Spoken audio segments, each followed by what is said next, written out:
Morning everyone, so today we're at a Ford. It's a Focus and it's a Zetec 2 litre TDCi. So we had this machine in a few weeks ago and you can see there it had a faulty alternator. The alternator has been replaced and the battery has been replaced as well. So a brand new battery. So the customer's complaint about this machine is the battery warning light had came back on. So Roddy and myself went out to it this morning, and indeed when they started the car, the multimeter only showed like 11 volts and up to maybe 11.5. So when we revved it eventually came back, the voltage went up to 13.55 volts. So I'll let you see it at the moment. So there's the voltage at the moment, 14.24. So you can see we're charging. But we have a whole load of complaints, so let's go into report. So the PCM is generator control circuit, smart alternator output circuit, and clutch switch sensor signal. The ABS is complaining about battery low voltage. The restraint is battery low voltage. Instrument clutter battery low voltage. Parts receiver, didn't need to worry about that. And proper termination, blah blah, ACM, lost com. So yeah, I think you'll agree these are all to do with low voltage. So we go back up here, and indeed the PCM is complaining about the generator control circuit and the smart alternator output circuit. So let's look at our live data. Now the painful thing about that is working at the moment. So we'll just read codes again. So there we go. So I think you would say for that it's either the alternator, well, your money would be on the alternator, or the wiring. But just go and let's see what the live data is seen at the moment. This one is. So let's see.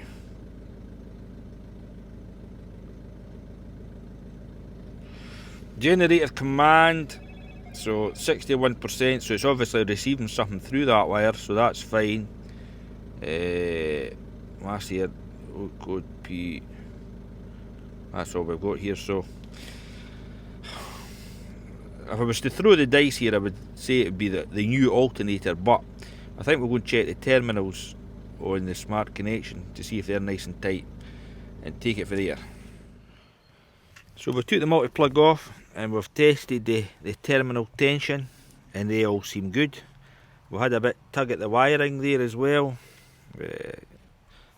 3 pins, believe me, the 3 pins are all good. Put that away. And then we've got the blue, the red and the grey wires. So I had a pull on each of the wires, but they all seem good as well. So inconclusive at this point. So what we've done here, we loaded everything up. We put the AC on, the heater blower on, the lights on.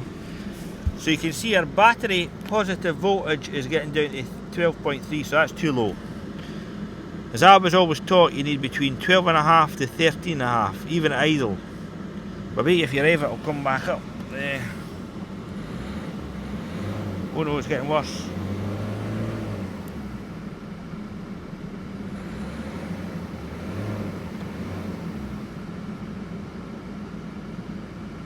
So it's no, so we'll put everything off.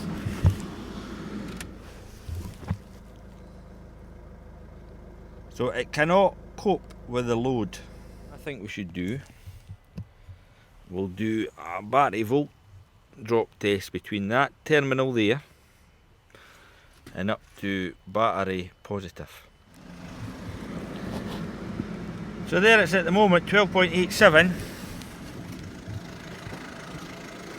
So it's all loaded up and we've got the gun here. You see the alternator's at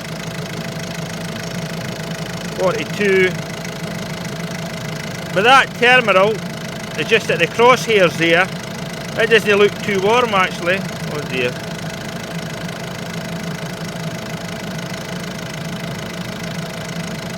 So just at the crosshairs is the terminal. So that looks okay, and then we'll go back up to our battery positive side. Doesn't look any excess heat there, or up the back there. Sorry about that. That looks okay. Now if we go to our earth cable, which is right there,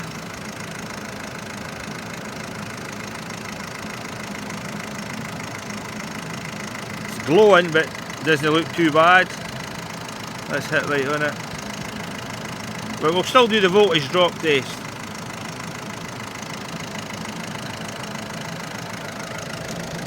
Certainly.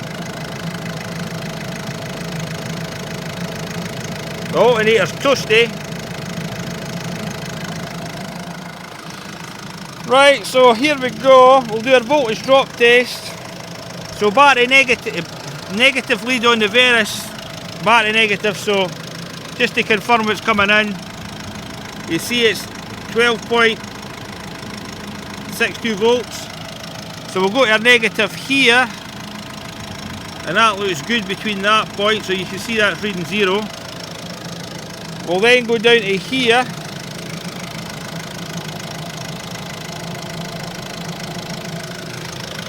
So it's reading exactly the same. Oops. So I'm not getting any voltage drop down there. Then we'll go to the wire. So we'll go to the body of the alternator.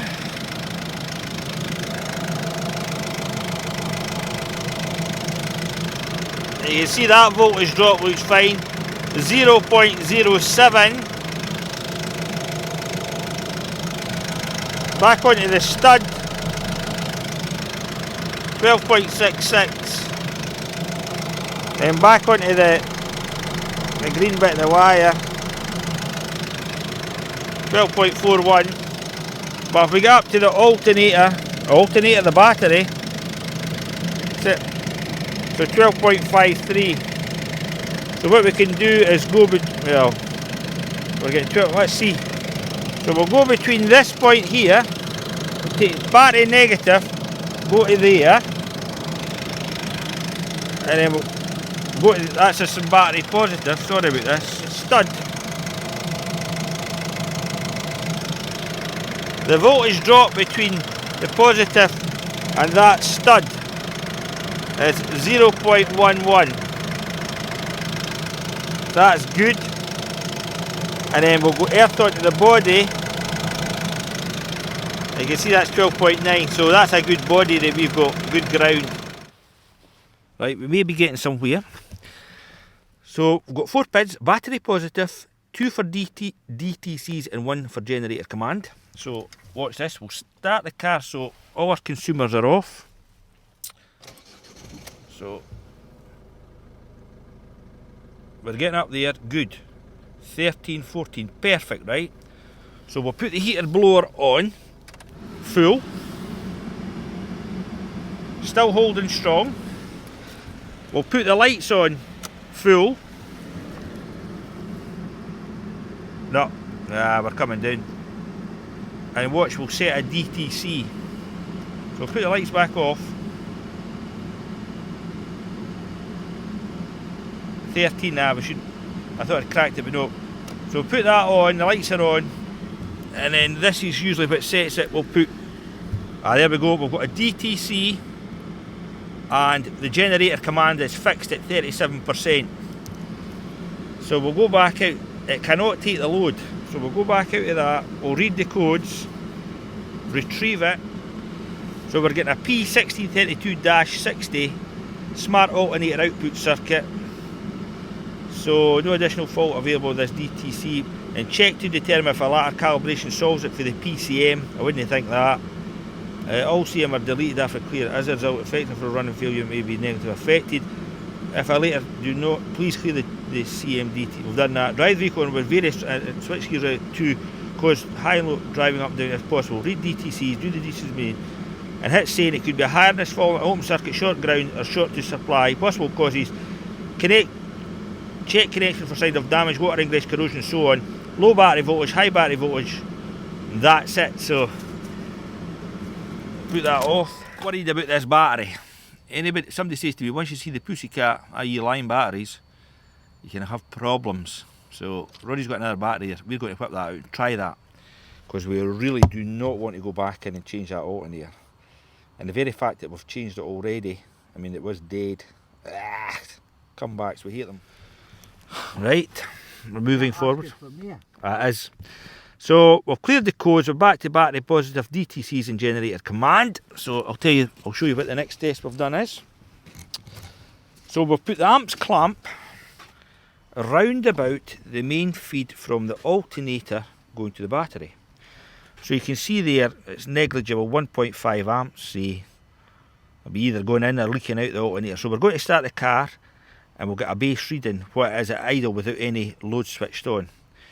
This alternator, when we purchased it, was good enough. It said for 150 amps. So we'll switch it on. So car is on. And we're reading, there we go, we're getting up to 14 volts, good. And our generator commands at 59%. 33 amps. Right, Roddy, what you got to put on the lights? Lights are going on. So that's the lights going on. And we're jumping between, say, 40 amps, so that's good. Fan, put the fan at speed 1, Roddy. Was that it on full burner? So you can see with the fan going on, we are jumping 80 amps. But hazards on. What about the heated rear windows?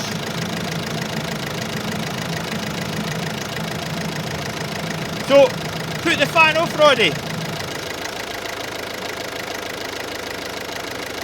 Put the lights off, put everything off.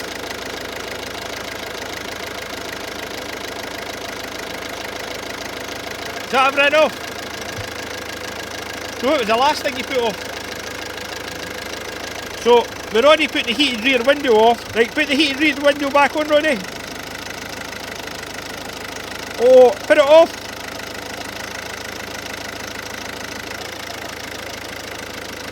When he puts the heated rear window on, it's consuming 90 amps. Right, so put the, what year you got to put on, Roddy? You put the back one on. Put the front one on. I put the back year off and put the front year on. Is that the front one on?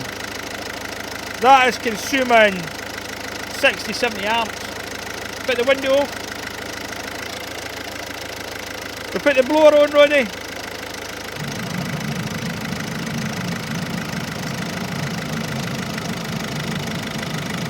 And that's just the blower. So even that's too high, there's something wrong here. The electrical consumption in this car is through the roof. So that's going to do that alternator in, I would believe. Everything off, Roddy.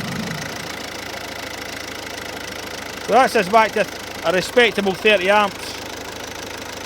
But I did say the alternator is good for 150 amps. So based on that, put the rear heater on, Roddy.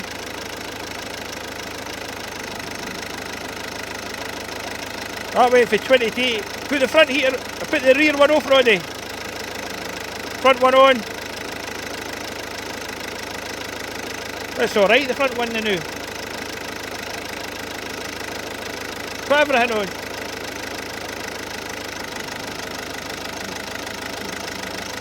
Alright, and the fan and the lights.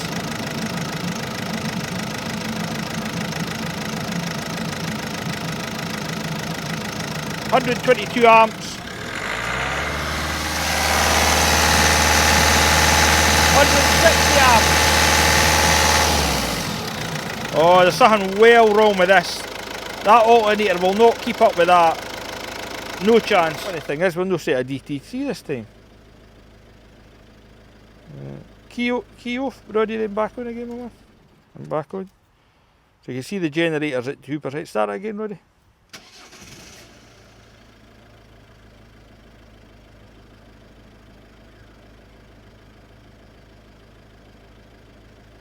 $59. So that's good. So we've never, the battery lights never came back on, you know. I'll get you that to the new one. I'll go and check my amperage.